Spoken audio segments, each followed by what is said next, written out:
আজ সোমবার ২রা জ্যৈষ্ঠ ২০২৬ সালের ১৮ই মে। তুলা রাশি, তুলা লগ্ন, লিব্রা সাইনের জাতক জাতিকাদের আজকের দিনটি কিন্তু এক কথায় বেশ কাটতে চলেছে।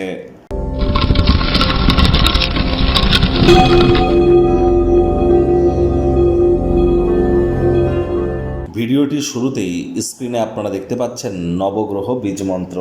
পারলে ৯টি গ্রহকেই শান্ত রাখবার জন্য এই নবগ্রহ বীজ মন্ত্র প্রতিদিন আপনারা ১০৮ বার করে জপ করুন, অত্যন্ত উপকৃত হবেন।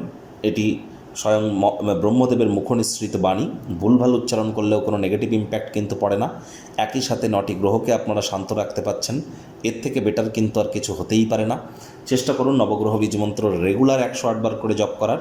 যাদের জীবনে বিভিন্ন ধরনের সমস্যার মধ্যে আছেন, কোনো প্রতিকার করে আপনারা ভালো ফলাফল পাচ্ছেন না, তাহলে চেষ্টা করে দেখুন না, একটানা আপনারা ১৮,০০০ বার বা মিনিমাম ১৮ থেকে ১৯,০০০ বার আপনারা এই নবগ্রহ বীজ মন্ত্র জপ করুন। হ্যাঁ, ১৯-২০ হাজার বার জপ করতে আপনার হয়তো ১ মাস টাইম লাগবে, করে দেখুন না। দিনে প্রয়োজনে ২ ঘন্টা টাইম দিন, ১-১.৫ ঘন্টা টাইম দিন, দেখবেন আপনার জীবনে চলতে থাকা সমস্যার সমাধান আপনার 100% খুব ইজিলি প্রাপ্তি করতে চলেছেন। আজ মহাদেবের নাম জপ ধ্যান আরাধনা করুন।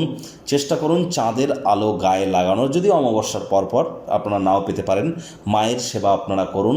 অফ হোয়াইট কালারের ড্রেস পরিধান করুন, ব্ল্যাক বা ব্লু কালারের ড্রেস আজ আপনারা অ্যাভয়েড করুন। আর চেষ্টা করুন যতটা সম্ভব আজ আপনাদের ক্ষীর বা পায়েস বা দুধ এই জাতীয় কোনো জিনিসকে যদি আপনারা গ্রহণ করতে পারেন, এটি আপনাদেরকে বহুলাংশ উপকৃত করবে।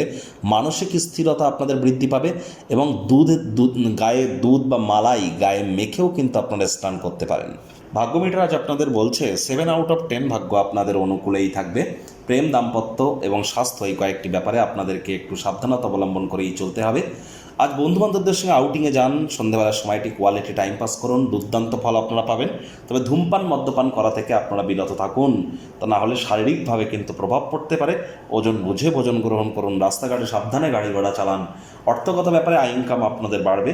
নতুন উদ্যোগ পরিকল্পনার পাশাপাশি নতুন নির্মাণ কার্যের শুরুয়াতও কিন্তু আজ করা যেতেই পারে।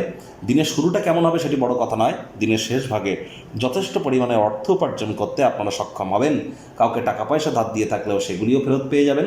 আর চাকরিজীবীদের কর্মক্ষেত্রে কিন্তু আপনার ধারণাকে আপনি উপস্থাপন করবার জন্য বেশ যথেষ্ট পরিমাণে সুযোগ সুবিধা আপনারা কিন্তু প্রাপ্তি করবেন। সেগুলি কাজে লাগান, সংকল্প উদ্যমকে প্রদর্শন করুন, আপনি লাভান্বিত হবেন। ইনকাম আজ আপনাদের বাড়বে। নতুন উদ্যোগ পরিকল্পনা নির্মাণ কার্যের শুরুয়াত করা যেতেই পারে। রাজনীতিবিদ যারা আছেন জনসংযোগ বৃদ্ধি করুন, সমাজে আপনাদেরও পপুলারিটি কিন্তু আজ বাড়তে চলেছে। শিক্ষার্থী বিদ্যার্থীদের পড়াশোনায় মনোযোগ আরও বৃদ্ধি করতে হবে। উচ্চশিক্ষার জন্য যারা বিদেশ যাত্রার কথা ভাবছিলেন, ভাগ্যদেবীও আজ আপনাদের পক্ষে নেই। সন্ততি থেকে থাকলে তাদের দিকে সজাগ দৃষ্টি আপনারা বজায় রাখুন। হাউস ওয়াইফ যারা আছেন, দিনের শুরুটা তাড়াতাড়ি করুন। প্রেমিক প্রেমিকা, স্বামী স্ত্রী, না ভাব ভালোবাসা রোম্যান্স, না তর্ক বিতর্ক অশান্তি, কোনোটাতেই বাড়াবাড়ি যেন করবেন না। অন্যান্য দিনের ন্যায় আজকের দিনটিকে সাধারণ হিসাবে ট্রিট করবার আপ্রাণ প্রচেষ্টা আপনাদেরকে করতে হবে। শত্রুপক্ষ বিরোধী পক্ষ একটু হলেও শক্তিশালী থাকছে। পরিবার পরিজন, নিকট স্থানীয় ব্যক্তিবর্গ, বন্ধু স্বজন কারোর উপরেই জোর করে নিজের মতামতকে জাহির করবেন না, তাহলে দেখবেন গৃহের পরিবেশ শান্তিপূর্ণ নির্ঝঞ্ঝাট পরিগণিত হবে। ফাঁকা সময় যদি পান মায়ের সেবা করুন, আর যদি না করতে পারেন তাহলে আপনি নিজেই কিন্তু বিরক্ত থাকতে পারেন। মা মানেই কিন্তু চন্দ্র, আর মায়ের সেবা যত করবেন তত মেন্টাল রিলিফ আপনারা প্রাপ্তি করবেন।